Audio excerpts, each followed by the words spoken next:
You take the bigger one. You always take the bigger one. It is cheaper per unit, everybody knows that. Often it is not. Today we break down why buying in bulk stopped being reliable and where the exception hides. Start with why the belief exists: because it was earned. For a long time it was simply true. Packaging, handling, and shipping cost roughly the same whether a box is large or small, so spreading those over more units made the larger size genuinely cheaper. That is real economics, and it has not gone away. The belief was correct often enough for long enough to stop being a belief and become a reflex. There is one habit at the end of this that removes the whole problem in about 2 seconds. We will get there.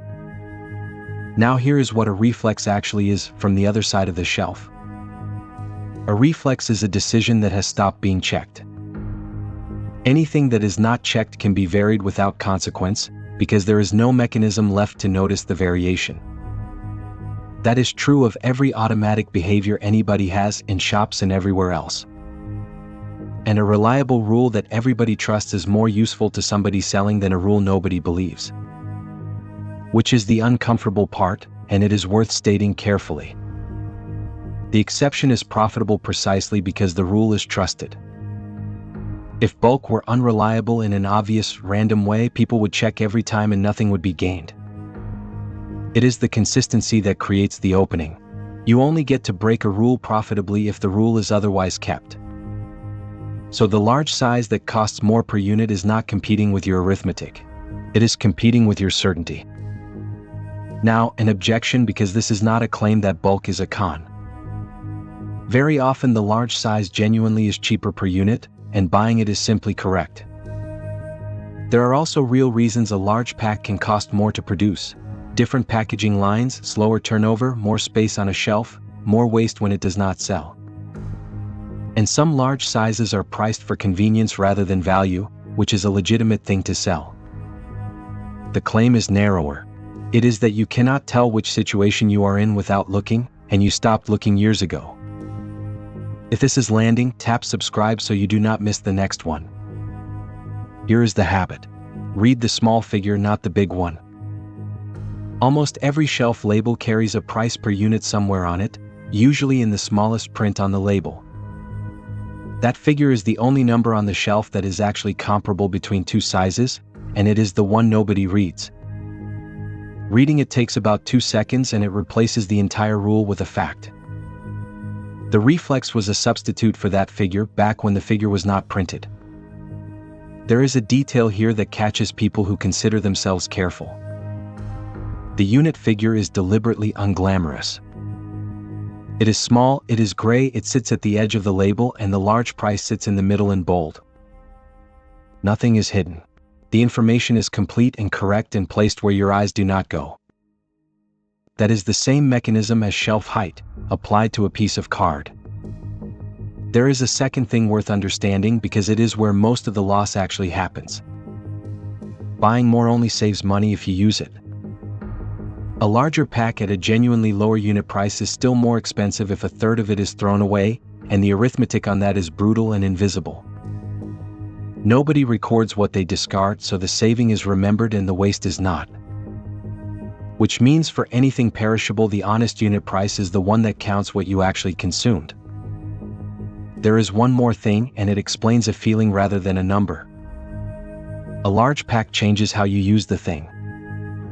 People pour more freely from a big container, refill more casually, and finish it sooner than the size difference alone would predict. So the saving per unit is partly offset by simply using more units. That is not weakness. It is what abundance does to consumption, and it has been observed in almost everything measurable. There is a structural reason the exception is so hard to spot in the moment. You are not comparing two prices. You are confirming an expectation. Confirming takes a fraction of the effort of comparing, and it feels identical from the inside, which is why the whole thing passes without friction. Your eyes land on the larger box, your hand moves, and at no point does anything feel skipped. A skipped step that produces no sensation is a step that will be skipped forever. There is also a timing element that makes this worse than it sounds. The sizes are not always priced by the same person on the same day. Prices move for different reasons at different speeds, and two sizes of one product can drift apart quietly without anybody deciding anything. So the large size that was better value last month can be worse this month with no announcement.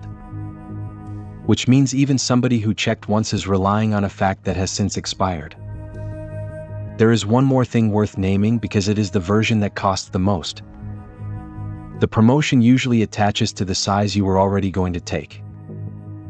An offer on the large pack feels like two savings stacked, and it is very hard to resist the sense that you have won twice.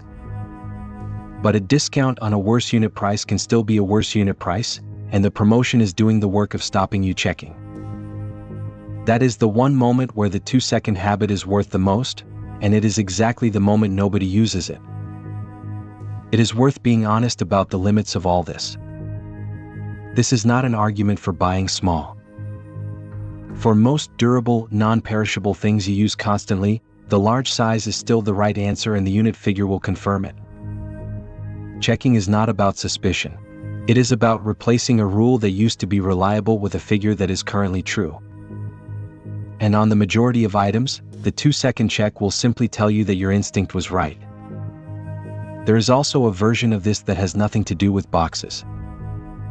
Any bundle is the same shape. More of something for one price, where the value depends entirely on how much of it you will actually use.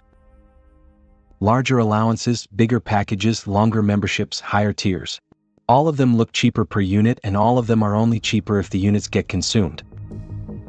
The unit price of something you did not use is not lower. It is infinite. Once you see this, several things stop being confusing. Why the sizes are rarely round multiples of each other, which makes mental arithmetic slightly awkward.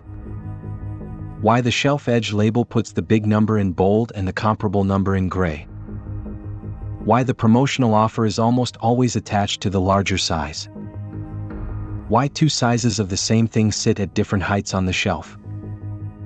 And why the middle size so often turns out to be the worst value of the three.